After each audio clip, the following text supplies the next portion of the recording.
Everybody agrees.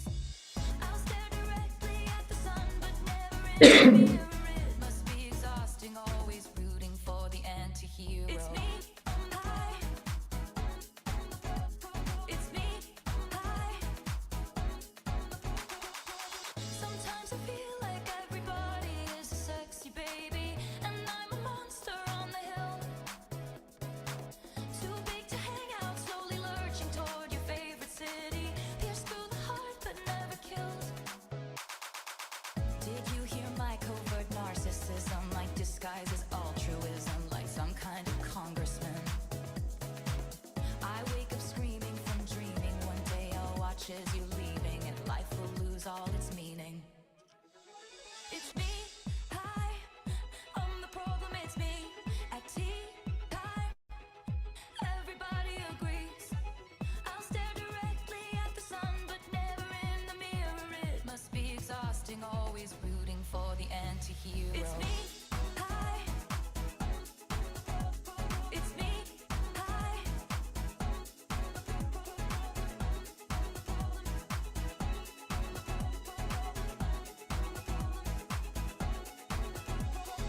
Me, I'm the problem, it's me.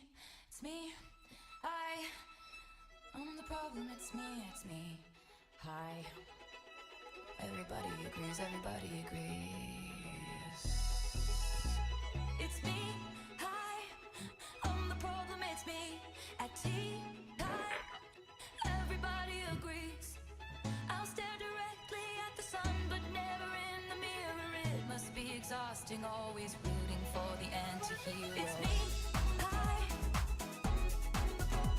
It's me, hi. It's me, hi. I'm the problem, it's me.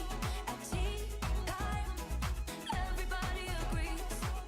I'll stare directly at the sun, but never in the mirror. It must be exhausting, always rooting for the anti-hero. It's me, hi. It's me, hi. I'll stare directly at the sun, but never in the mirror. It must be exhausting, always rooting for the anti-hero. I'll stare directly at the sun, but never in the mirror. It must be exhausting, always rooting for the anti-hero.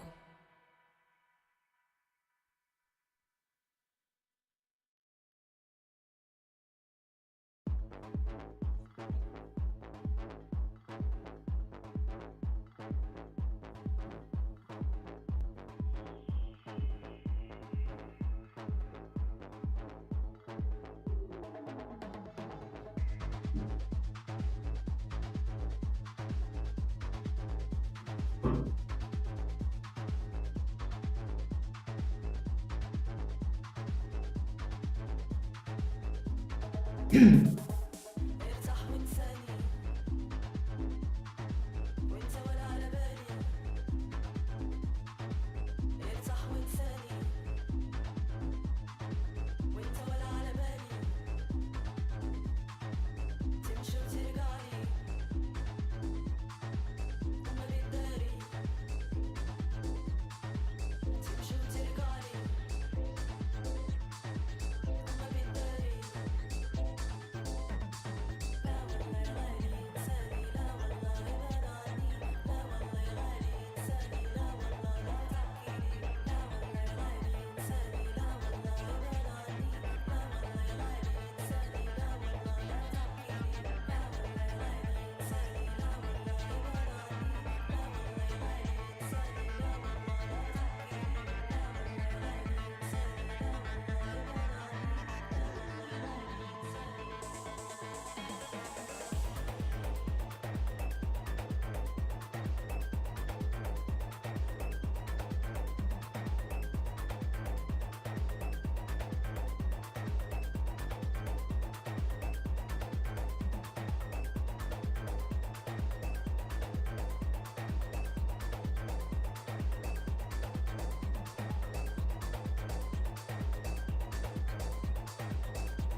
Hello, everyone, and welcome to the International Women's Day Amsterdam panel.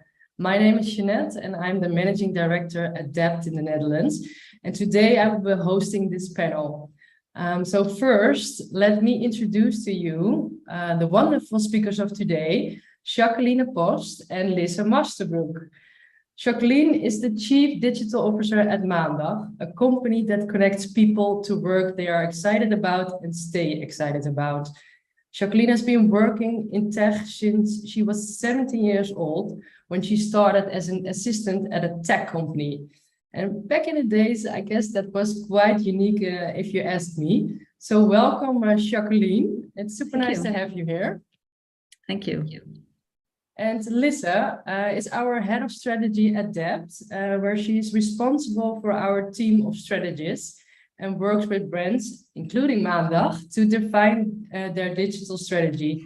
Lisa previously worked in Asia, and well, I'm quite jealous about that, where she helped companies innovate and define their digital ambition. So also welcome to you, Lisa, and great that you are both here. And well, before we start the panel, I will shortly introduce this year's United Nations theme for International Women's Day. It's called DigitALL, Innovation and Technology for Gender Equality. And in a 2022 report, the United Nations estimated that women's exclusion from the world of digital and technology has saved 1 trillion from the GDP of low and middle-income countries in the last decades. And without change, that cost is expected to reach $1.5 trillion by 2025. So breaking this pattern means more than just hiring more female engineers, software developers, and UX designers. Technology and digital as a whole needs to become more gender responsive.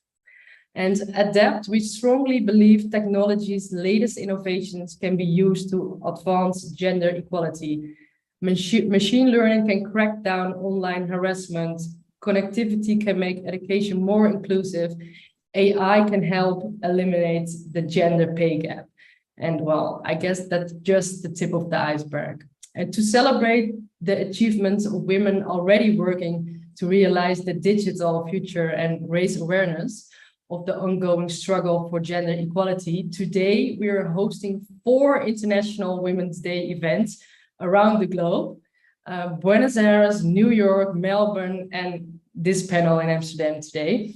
So, well, I guess the topic is all clear. So let's start with the first questions for our panelists. So Jacqueline, I'm very curious about how you end up in a career in tech and the digital industry, and yeah, if you've experienced any obstacles. Yeah, so when I was 17, as you already said in the introduction, I started what we now would call an IT company. Yeah.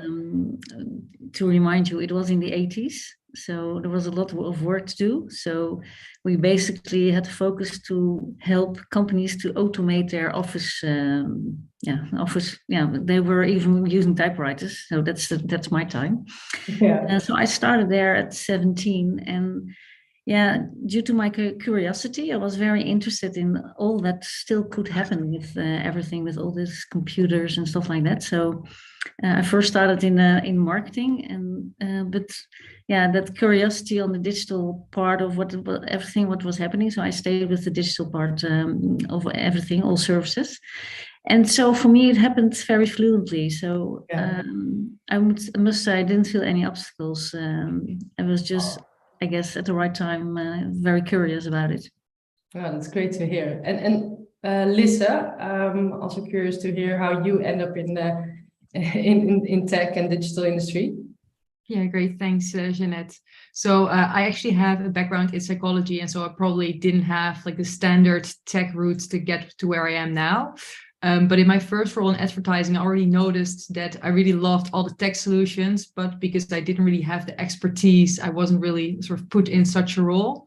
So probably what a psychologist did or does best is just talk to a lot of people, get myself into the more digital savvy projects, surround myself with tech experts. And that way I kept growing my expertise. And then through that, I got the chance to, with every step and career move, get a little bit closer to that tech industry and to get into the role where I am now. Wow. So yeah, basically it's like learning by doing, right? For both of you, it was great. So this year's theme for the International Women's Day is DigitALL, which focuses specifically on women's advancement in tech. So from your perspective as a woman already working in the industry, what does digital mean to you? DigitALL, yeah. So for me, it's about making sure that we all have to make sure that everyone should benefit from what the digital society, inclusive society will bring. So it is an opportunity for everyone around the world to gather information and therewith gain knowledge, and therewith it opens opportunities for you, and therewith a better quality of life is possible. So that is for me, the assignment we all have to make sure that everyone gets the opportunities due to the digitization. It brings lots of possibilities for everyone, and I think that's our assignment for and that's what my meaning for digital is. Yeah, I couldn't agree more. Liz, do you have anything to add on this? Yeah, completely agree, of course. And for me, something to add to that is that I believe digital means not just that it's available for everybody, but also made by all. Because before this day, when doing a little bit of research, I found out that actually only 2 in 10 tech positions are filled in with or by women, and that a lot of solutions are also made based on standards that are very much focused on the male gender. And so, in other words, a very specific group is creating solutions that are for a very specific group. And so my hope for this topic would be is that it sparks the conversation in organizations to really push for more diverse teams, not just only women, but more like combined teams, so that we can create these solutions that are relevant for all people and genders. Wow, yeah. So basically you both say, in short, digital needs to be available for all and made by all, right? Great. So Jacqueline, can you tell us a bit more about the digital services at Maandag, and also what the role of gender equality is in your digital offering? Yeah, so from origin, we are a matching company, and now we are, of course, working to make it available through digital, and so we did launch already matching for candidates. And so for us, it even hasn't been a topic or a hard decision needed, but for us it's very natural to have, when you, for example, as a candidate, based on some questions, we ask you what kind of vacancy you're looking for. And for example, someone types in that he's looking for a female teacher vacancy, for example, it automatically translates for us to a teacher vacancy. So we don't have the female teacher, for example, on our website or in our matching engine right now. Wow. So that is our offering. This is our digital offering, and therewith, it's all very inclusive if you look at that. Yeah. So Maandag matches people with jobs, right? So how does Maandag deal with the inclusive hiring and the potential hiring bias? Yeah, so already from the start of the company, it's our belief that it's more about the mentality. So who you are, do you have the right energy? Are you passionate about your work? Are you passionate about your profession? And that is more important than are you female or male or whatever. So it's specifically the mentality, and for us, it's of course a very challenge to bring that check on mentality, which our recruiters currently do. They look someone in the eye and they talk to people, and then you immediately feel, okay, this person has the right mentality, that will bring the right mentality. So for us, that is a huge challenge to translate that to tech. But I think it's a beautiful challenge to bring it on. I think that makes a huge difference for equality. Nice. Yeah, indeed. And you're already mentioning tech. So how do you indeed see the role of tech in this? How could it help improve this matching process? And is maybe digital matching contributing to your philosophy, or is it making it more difficult? That's a very interesting challenge, I would say. So, of course, as I said, the recruiters currently for us have an important role to you have that human touch, the feeling. Okay, so it's very hard to explain when you look someone in the eye, if you talk to someone, okay, he's this is the right person for this job, based on mentality. So I think it's quite a challenge for us, and I hope we together can then break this. How can we translate it to an algorithm or to AI to make the same selection based on the mentality? It's challenging, I say. So I don't know whether we can translate it from the human side to the tech side, but we have to do this. Yeah, well, let's see what the future brings, right? Yeah, exactly. So and how does Maandag empower women and equality in tech? So we have quite a lot of people that started with us as a student or as a traineeship, and we very much motivate people to promote. So we have a lot of people working with us for many years. Started in some department and now working in the tech departments. But apart from that, we have we encourage traineeships, so intern and traineeships, and we have coaching on the job, and we have quite a large academy. So we have a lot of educations available for the people to make sure that they get the right knowledge. And especially starting to work is, I think, the best way to listen. I guess we are two examples that you have to do it, start doing it, and then you learn a lot. So we have quite a lot in place to encourage people and especially women to start in the tech. Wow, I also love the traineeship part. Within DEPT we also have several. So I think that's a really good point to promote it, right? Mm-hmm. So, well, cool. So I think it's very interesting to be in tech at the moment with all the emerging technologies within AI and the metaverse. It's a huge change, right? It's changing digital in a big way. So what are some of the ways you think these innovations can help tech and the world at a large better to serve the women? Lisa, maybe you have an idea about that?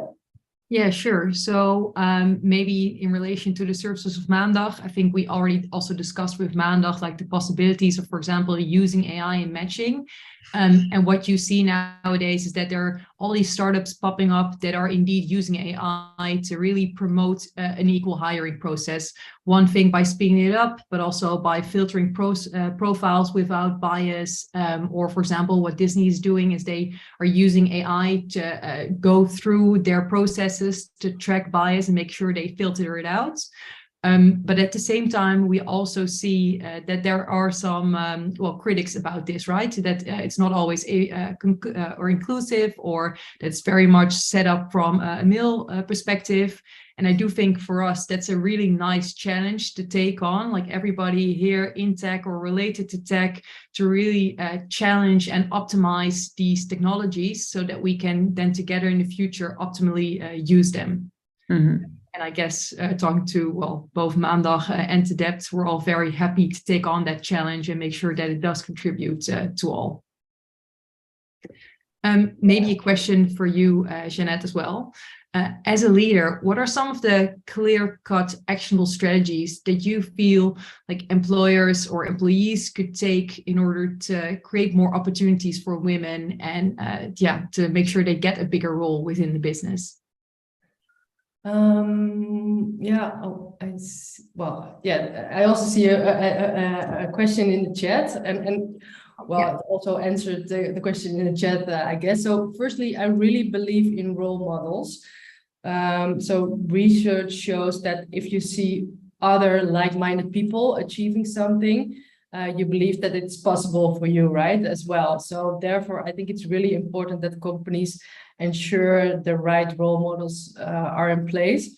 And recently at DEPT, we started our women mentorship to support all women of DEPT in all areas of their lives and provide them with a tailored mentorship based on their needs. So I think, I really, really love that program, and I will mentor like 2 women within the company, and a lot of others as well, of course. But I think, this program is something other companies also can provide. And secondly, companies, they don't have to go about this alone, right? So there are many initiatives out there that specialize in this that you can collaborate with. So, for example, partnering with communities like Equals Amsterdam, where women can come together to support and empower each other in the growth and development of their careers. You're not in it alone, right? So please search for a partner or a company outside of your own company where you can partner up. I think that's also a step a lot of companies can take. So I see, and we're already going very hard by time, but I also see another question in the chat.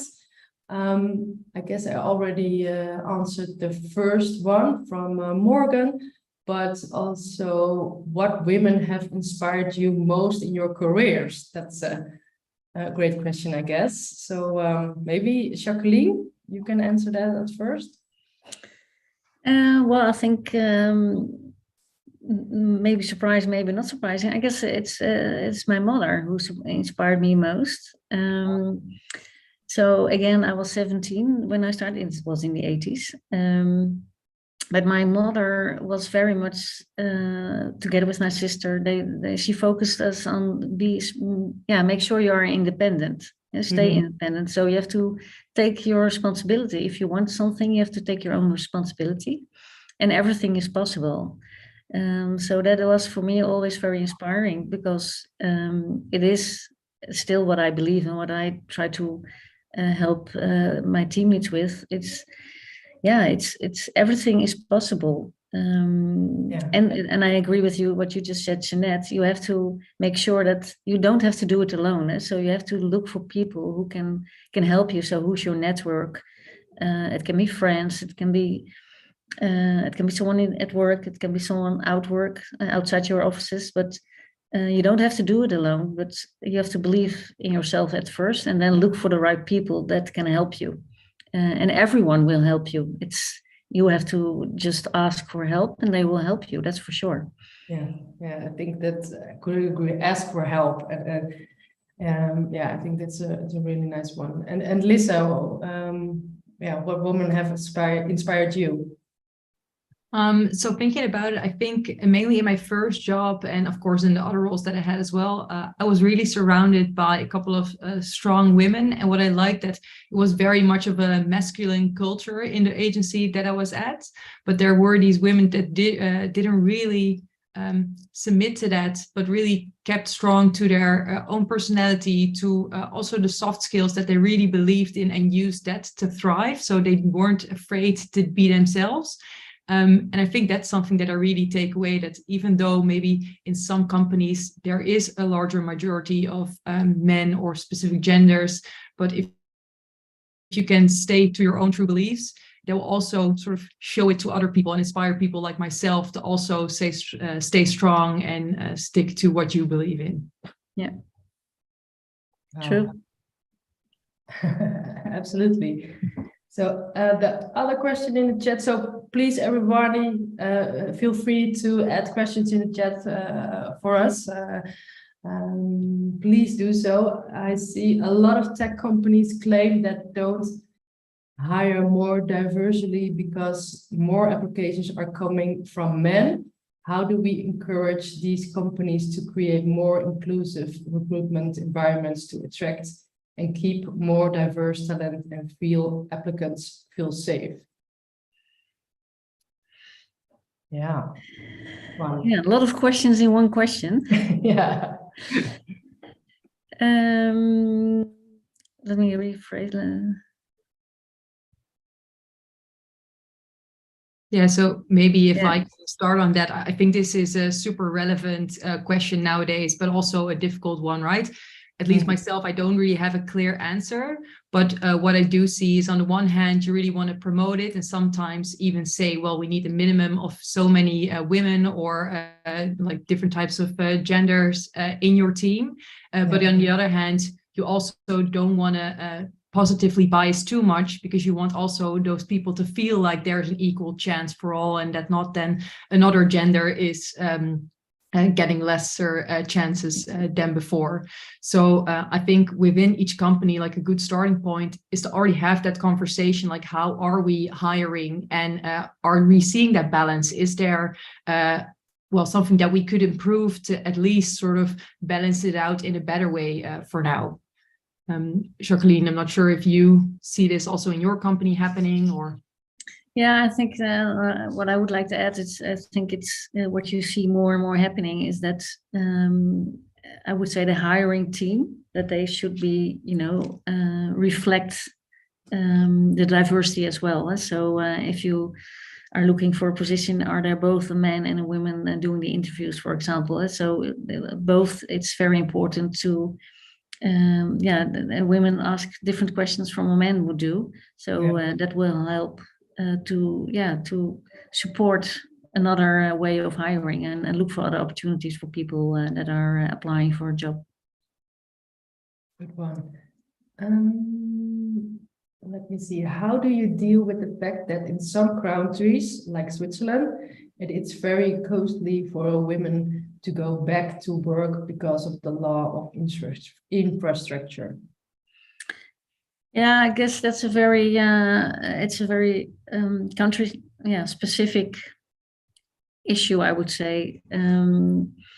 I think we have all the example of, for example, the Scandinavian countries that support women and men even to take quite a long time to get familiar with the new family, I would say.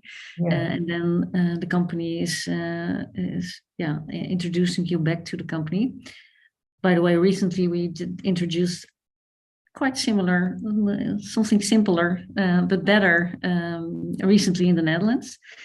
And I guess that stays, as I said, it's country specific, and I would love that everyone supports within the company, or lobbyists help to convince government that there is other arrangements are needed to make sure that women can stay, adding their, again, they'll bring a contribution to what we need as companies and as an environment as a whole. So yeah, it's a pity sometimes that there are so strict arrangements for women. Yeah. So are there any other questions from the chat, from the audience? Anyone? Well, maybe back to you also, Jeanette. Were there any women in your career that really inspired you?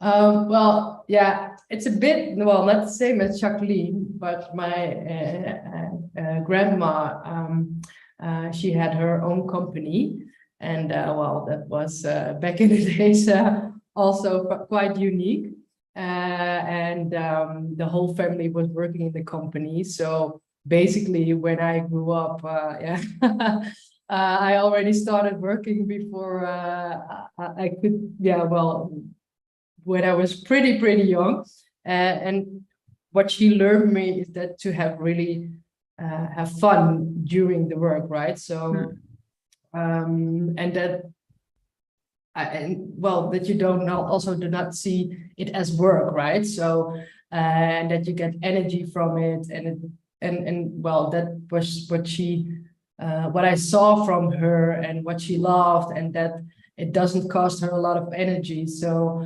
and basically she always said to me, okay, well, go, please do something you love and you like, and surround you with people within your work that also have the love and the drive and the spirit for the type of business, right? Because then, yeah, then the magic will happen. So yeah, she was well, she wasn't in digital, of course, but she was truly an inspiration, and for me, yeah.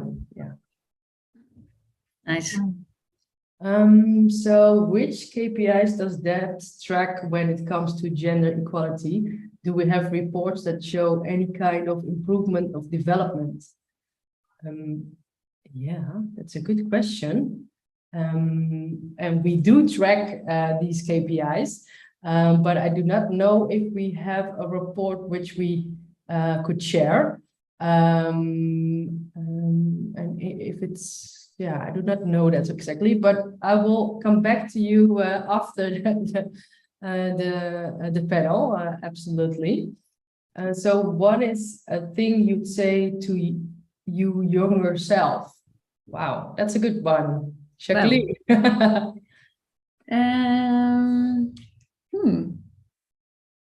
what would I say to my younger self?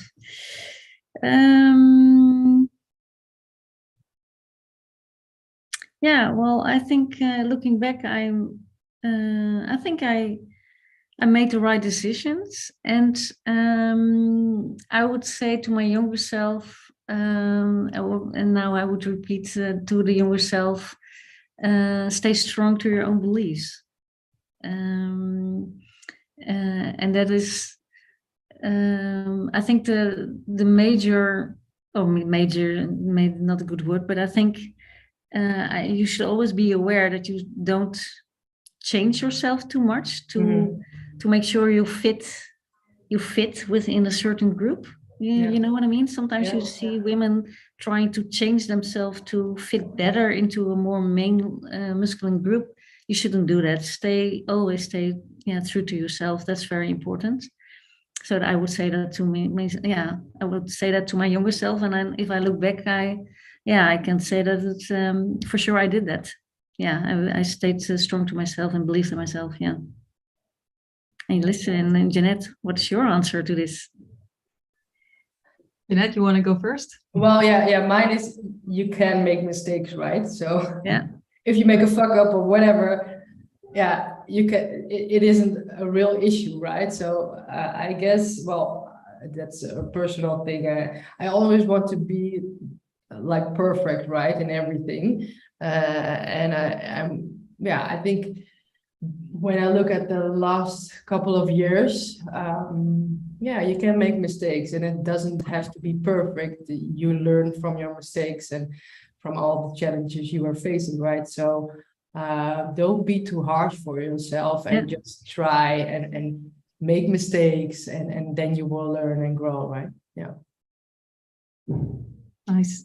Lisa? I think, I can really see myself in both of your answers as well. What would I tell and maybe even younger person of myself? Maybe a take up coding would have been nice. Also to have that in the back of my pocket. Maybe invest money in the right companies. I think just sort of be yourself and also just to do what you're doing. You're all right. I think that's enough. I really love the road that I'm on now and how I got here. I also really enjoyed. So I think just for everyone, like keep doing what you're doing and really express what you love to do or where you want to go, because that really helps you to get there. People are always so eager to help you out if you ask them. So just voice out, hey, I have an ambition to get into tech or to maybe get even further into tech or maybe something else. People will really listen and help you out. That's my experience, at least. Yeah, true. Wow. Yeah, I love these like pearls of wisdom, right? As the guidance for all the women in the call. So are there any other questions? Let's wait a few minutes. There's one. How would you advise women to approach tackling inequality of advancement opportunities in companies where the leadership who is making those advancements decision is overwhelming male and perhaps delusional to the need for equality?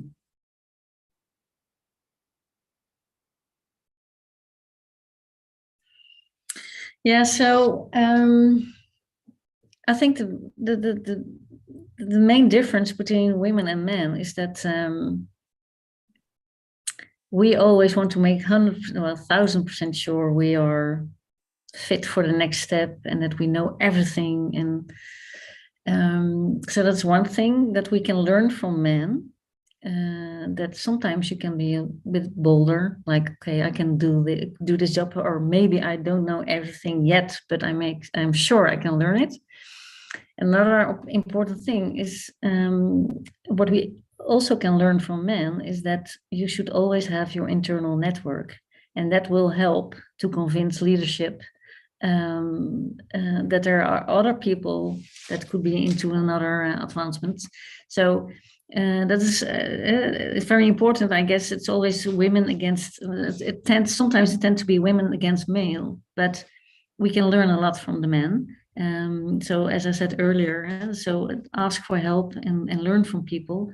And the two things I would say we can learn is don't be too shy on your experience and your possibilities, and make sure you have a network. Make sure that a lot of people know you, that they know what your ambitions are, that's what's the talent, what's in you, and the opportunities that are still for you, and which you can bring to the company.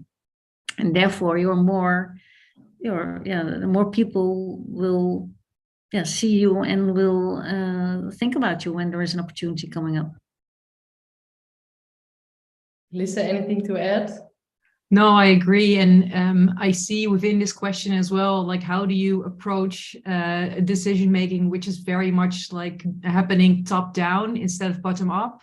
And in these cases, I really agree with Jacqueline. Start off with setting up a network and really getting everybody together who agrees on a certain point of view. And this doesn't matter which gender or group or whatever. Like I would say, like find the people that you agree with. and then try to sort of grow your idea within the organization, and then at a certain point go to that leadership and try to convince them. Because I also know how sometimes it's hard to get like a group that's already very set in their ways to change. So sometimes also leading by example, by just sort of making sure that everybody starts feeling what you believe. Yeah, and I see a follow-up question on what we just discussed. How can you establish an effective, powerful network? And the other one, maybe it's too intimidated to join a golf day. And I think that is very important to realize. If you don't like football or you don't like golf, don't talk with the guys about football or golf. And that is, again, stay with yourself.